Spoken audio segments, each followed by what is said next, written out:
जय श्री राम। मैं हूं श्रवण तंबोली। 22 जनवरी की तारीख अब पास आती जा रही है तो राम के प्रति भक्तों की आस्था भी उमड़ रही है। श्री राम को पूरा भारतवर्ष मंदिर में विराजमान होते देखने को उत्सुक है, तो वहीं हम भी लगातार आपको अयोध्या से जोड़े रखे हैं। हम आप तक राम मंदिर से जुड़े हर एक अपडेट लगातार पहुंचा रहे हैं। तो शुरू करते हैं आज की राम कहानी, लेकिन सबसे पहले आज की बड़ी खबरें। तो अयोध्या में 22 जनवरी को प्राण प्रतिष्ठा समारोह के लिए उच्च स्तरीय तैयारियां की जा रही है। सौंदर्यीकरण के साथ साथ सुरक्षा व्यवस्थाओं को भी यहां पर पुख्ता किया जा रहा है। इतने बड़े पैमाने पर इस ऐतिहासिक समारोह में शामिल होने आ रहे श्रद्धालुओं के मद्देनजर संचार व्यवस्थाओं पर भी यहां पर विशेष रूप से ध्यान दिया जा रहा है। और इसी कड़ी में भारत सरकार ने सेक्रेटरी कम्युनिकेशन नितिन मित्तल ने अयोध्या के सरयू घाट का दौरा किया और यहां की तैयारियों का जायजा लिया। आज मुख्यमंत्री योगी आदित्यनाथ बरेली के दौरे पर रहे, जहां सीएम ने जनता को संबोधित करते हुए कहा कि अब इतिहास बदल रहा है, मानसिकता बदल रही है। लोग अयोध्या का नाम लेने से संकोच करते थे, पर आज पूरा विश्व अयोध्या आना चाहता है। जो श्रद्धा के साथ अयोध्या आएगा वो सम्मान पाएगा। अयोध्या में राम मंदिर के प्राण प्रतिष्ठा समारोह में कांग्रेस पार्टी के वरिष्ठ नेताओं ने शामिल होने से इनकार कर दिया है। कांग्रेस ने इस पूरे कार्यक्रम को आरएसएस और बीजेपी का इवेंट बताकर इसे किनारा कर लिया। सोनिया गांधी, पार्टी अध्यक्ष मल्लिकार्जुन खड़गे, लोकसभा में विपक्ष के नेता अधीर रंजन ने प्राण प्रतिष्ठा का निमंत्रण ठुकरा दिया है। घुंघरू की नगरी एटा के जलेश्वर में अयोध्या स्थित श्री राम मंदिर के लिए बनाया गया घंटा पहुंचा अयोध्या। 2400 किलो वजन का घंटा अस्त धातु से निर्मित है। सावित्री ट्रेडर्स के मालिक आदित्य मित्तल और प्रशांत मित्तल द्वारा बनाए गए घंटे की लागत 25 लाख रुपए है। एटा से सैकड़ों श्रद्धालु जय श्री राम के नारे के साथ घंटा लेकर अयोध्या पहुंचे। मंदिर के तेजी से चल रहे निर्माण कार्य के तहत राम मंदिर में पहला स्वर्ण द्वार लगाया गया। आप इसकी झलक भी देख रहे हैं। यह भव्य सोने का दरवाजा राम मंदिर के प्रथम तल पर लगाया गया है और यह दरवाजा 12 फीट ऊंचा और 8 फीट चौड़ा है। अयोध्या में भगवान राम की प्राण प्रतिष्ठा के मौके पर इंदौर के रहने वाले कार्तिक जोशी भी इस कार्यक्रम का साक्षी बनने के लिए दौड़ लगाकर अयोध्या पहुंचेंगे। फिलहाल इंदौर से गुना तक दौड़ते हुए सफर उन्होंने तय कर लिया है और लगभग 1008 किलोमीटर का सफर तय करते हुए वो अयोध्या पहुंचे।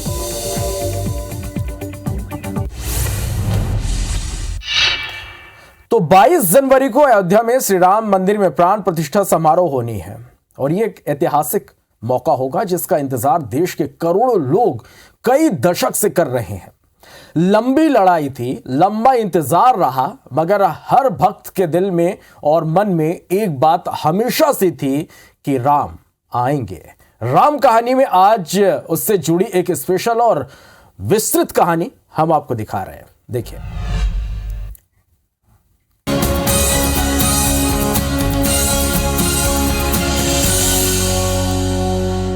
विश्व हिंदू परिषद ने सन 1989 में राम मंदिर आंदोलन की शुरुआत की थी।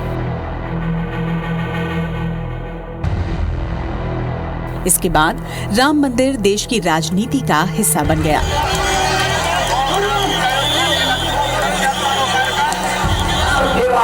सर्वोच्च न्यायालय के निर्णय का सम्मान किया जाएगा। 6 दिसंबर 1992 को बाबरी मस्जिद ध्वस्त होने के बाद राम मंदिर का मामला अदालत में पहुंचा। 9 नवंबर 2019 को सुप्रीम कोर्ट ने ऐतिहासिक फैसला सुनाया था। सूर्यवंशी राजा राम की नगरी अयोध्या में जगह जगह पर सूर्य स्तंभ लगाए जा रहे हैं।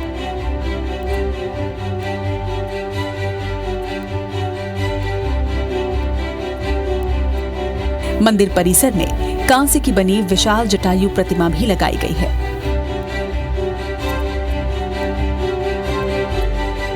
मर्यादा पुरुषोत्तम श्री राम एयरपोर्ट रोशनी से जगमगाने लगा है।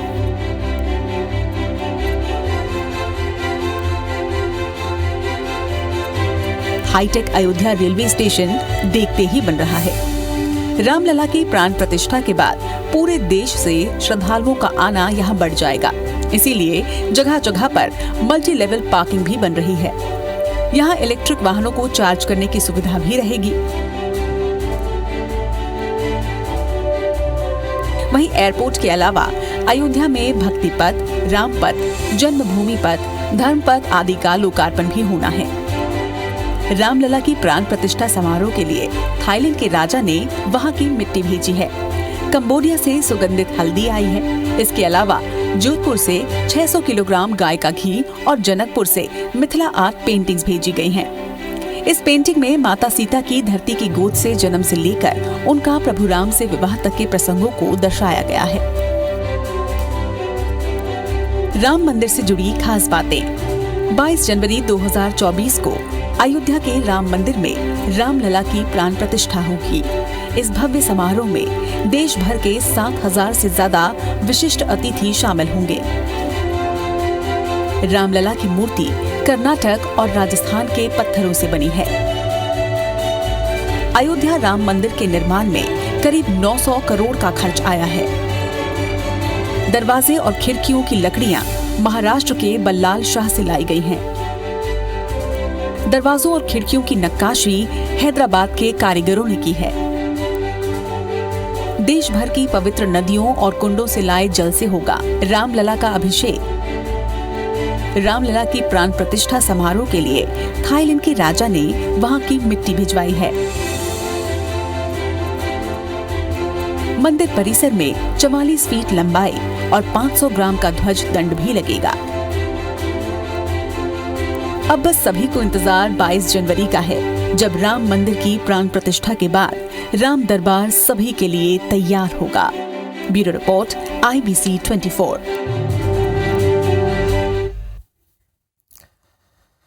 कहते हैं कि अगर भगवान श्री राम का दर्शन करना है और उनका आशीर्वाद पाना है तो सबसे पहले उनके सेवक हनुमान जी का दर्शन करना होगा और उनकी आज्ञा लेकर ही प्रभु श्री राम का दर्शन आप कर सकते हैं। तभी आपकी सच्ची मन से मांगी गई हर मुराद पूरी होगी।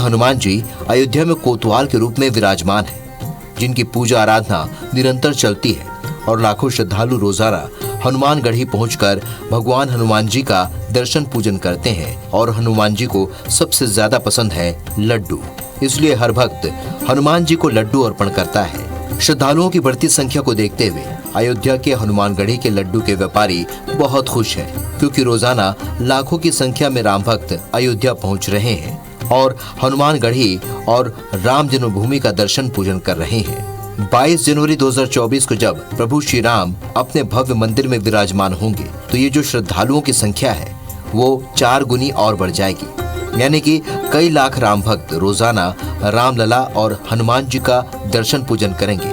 तो जब श्रद्धालु बढ़ेंगे तो व्यापार भी तेजी के साथ बढ़ेगा, जिसके लिए दुकानदारों ने अभी से तैयारी शुरू कर दी है। रामलला की प्राण प्रतिष्ठा यानी 22 जनवरी 2024 की तारीख जैसे जैसे नज़दीक आ रही है वैसे वैसे राम भक्तों की संख्या में इजाफा हो रहा है। लगातार राम भक्त अयोध्या पहुंच रहे हैं अपने आराध्य के दर्शन के लिए।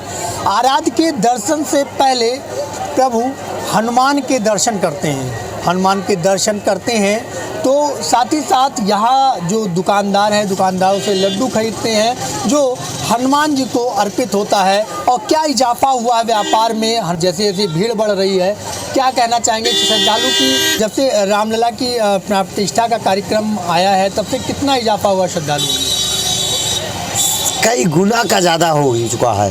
पहले से अब में इतने श्रद्धालु पहले किसी पर्व पे आते थे, जैसे कभी तेरस हुआ या पुण्यवासी हुआ या ऐसा कोई पर्व पड़ता है, चैत रामनवमी मेला हुआ, ऐसा कोई पर्व पड़ेगा तभी इतना भीड़ होता था। अब हर दिन इतना श्रद्धालु आते हैं, 1 से 1.5 लाख पब्लिक डेली रहती है अयोध्या में, कि हम लोग को बात करने का मौका नहीं रहता है। अगर एक जो है परसेंटेज की बात करें तो पहले क्या था और अब क्या है? पहले में अब में बहुत बदलाव हो गया। अयोध्या पहले देखिए अलग अलग तरीके से कलर में रहती थी, अब अयोध्या एक कलर में है, एक डिजाइन का है, हर अयोध्या एक जैसी ही लगेगी। पहले में अब में बहुत ही अंतर है, भीड़ में देखे, चाहे कमाई में देखे, चाहे हर चीजों में, मतलब परिवर्तन हुआ है, बहुत ज्यादा परिवर्तन हुआ, इतना ज्यादा परिवर्तन जिसका हम मुंह से अपना व्याख्या नहीं कर सकते। जी जी बिल्कुल। पहले में अपने अयोध्या में क्या परिवर्तन दिख रहा है? अरे बहुत परिवर्तन हो गया है। जैसे अरे हर तरह का परिवर्तन है भाई, भगवान राम का स्थापना हो रही है और इससे क्या होगा। तो ये आप देख सकते हैं कि किस तरीके से लोगों में उत्साह है, या दुकानदार हो या आम लोग, सभी अपने आराध्य के दर्शन से पहले हनुमानगढ़ी का दर्शन करते हैं। और ये हनुमानगढ़ी के गेट पर इस समय मौजूद हूँ, तो आप देख सकते हैं कि किस तरीके से भारी संख्या में श्रद्धालु उमड़े हैं अपने प्रभु का दर्शन करने के लिए, अपने आराध्य का दर्शन करने के लिए। बढ़ते श्रद्धालुओं को देखते हुए दुकानदार पूरी तरह से तैयार हैं। अब उनको इंतजार है 22 जनवरी 2024 का, जब भगवान श्री राम अपने मंदिर में विराजमान होंगे। Bureau report, IBC 24।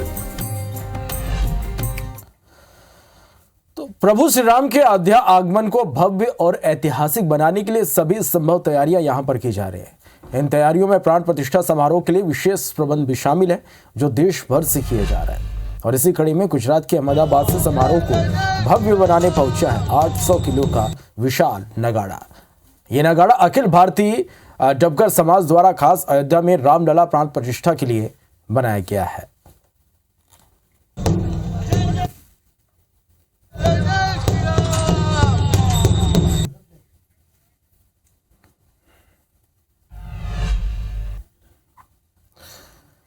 Uttar Pradesh के मुख्यमंत्री योगी आदित्यनाथ के एक फैसले की तारीफ राम जन्मभूमि के मुख्य पुजारी आचार्य सत्येंद्र दास ने की है।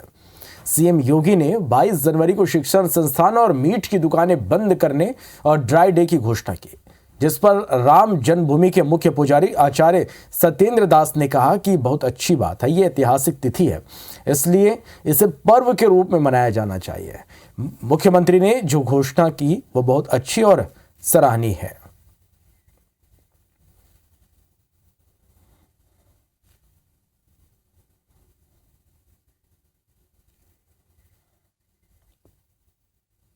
समय है, इसलिए इसको पर्व के रूप में मनाना चाहिए। और इस दिन शराब के दुकानें बंद रहना चाहिए, साथ ही साथ जो बच्चे हैं उनकी भी छुट्टी होनी चाहिए। इस तरह से जो घोषणा मुख्यमंत्री जी ने किया है वो बहुत ही सराहनीय है, वंदनीय है।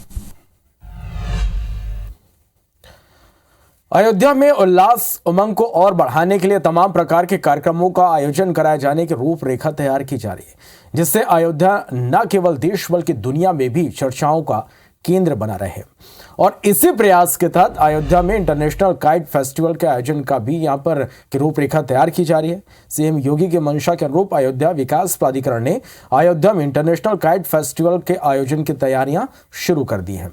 बता दें कि अंतर्राष्ट्रीय पतंग महोत्सव 19 से 21 जनवरी के बीच आयोजित किया जाएगा, जो दुनिया भर के प्रसिद्ध पतंगबाजों को अपनी कलात्मक क्षमता दिखाने के लिए अवसर प्रदान करेगा।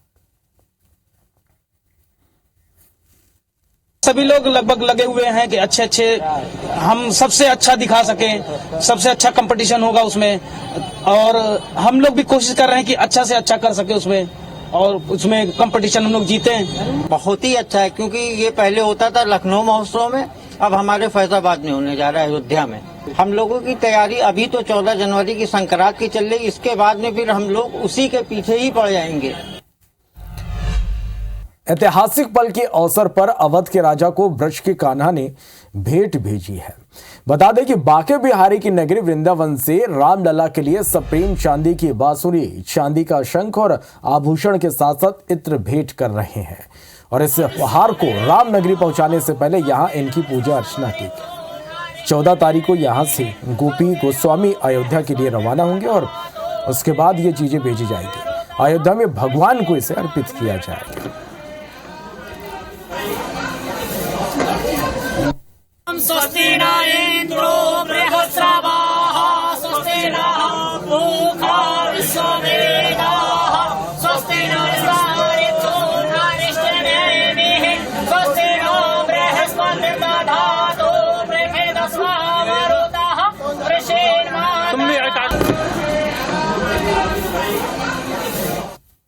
आज जैसा कि अभी आपको गोपी गोस्वामी जी द्वारा बताया गया कि मंदिर की ओर से गोस्वामी समाज द्वारा ठाकुर जी के लिए जो निमित्त सभी शंख बांसुरी सभी जो बनाया गया है वो रामलला के निमित्त सत्येंद्र दास जी पुजारी जी के माध्यम से 14 तारीख को अयोध्या भेजा जाएगा। तो जिस घड़ी का सभी को इंतजार था वो आ गई। 22 जनवरी को रामलला को धूमधाम के साथ मंदिर में विराजमान किया जाएगा और इस पल की साक्षी पूरी दुनिया बनेगी। आज समझ सकते हैं कि 22 जनवरी को अयोध्या में एक कैसा माहौल रहने वाला है। उससे पहले मेहमानों को पुजारियों के लिए यहां रुकने के लिए व्यवस्था यहां पर की जा रही है। पुजारियों के लिए वीआईपी कमरा तैयार किया जा रहा है जहां सभी पुजारी की ठहरने की व्यवस्था होगी।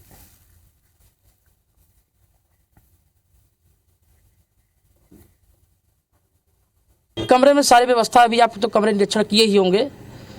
इसमें 3 बेड लगा है, जो वीवीआईपी है उसमें 3 बेड है। लेटरिन बाथरूम अटैच कमरा है। उनके स्नान करने के लिए गीजर भी लगाया गया है। शौचालय का भी सुविधा किया गया। किसी प्रकार को उनको कष्ट न हो ऐसा सब कुछ देखते हुए यहाँ सब कुछ व्यवस्था सारी व्यवस्था किया गया है। भगवान श्री राम को लोग अपने अपने तरीके से परिभाषित करते हैं। राम सबके हैं ये तो हम सब जानते हैं। तो आइए जीवन प्रबंध गुरु विजय शंकर मेहता जी से समझते हैं श्री राम का जीवन परिचय।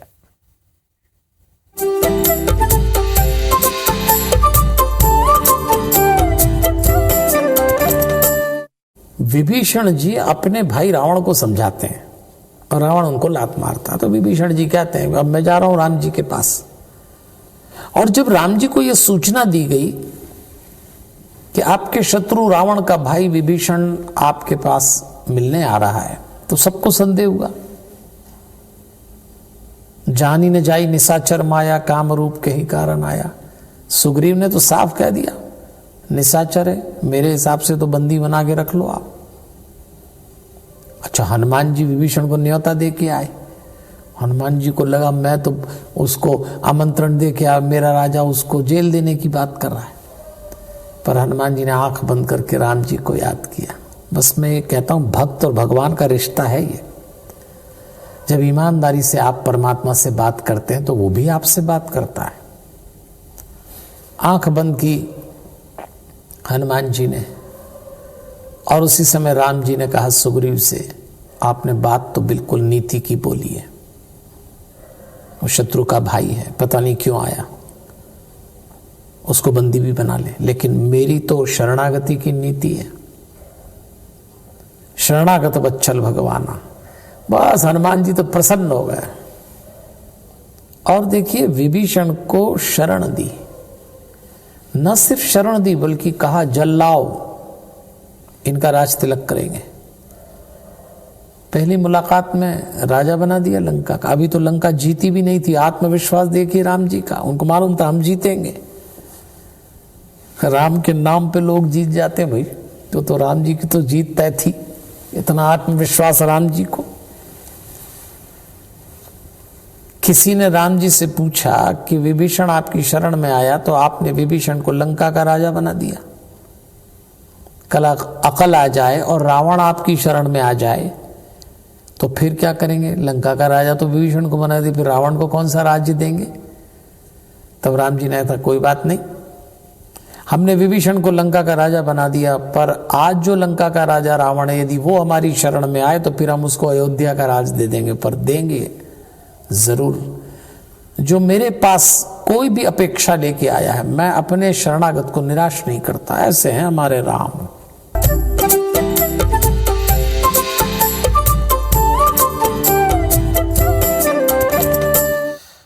तो राम कहानी में फिलहाल इतना ही।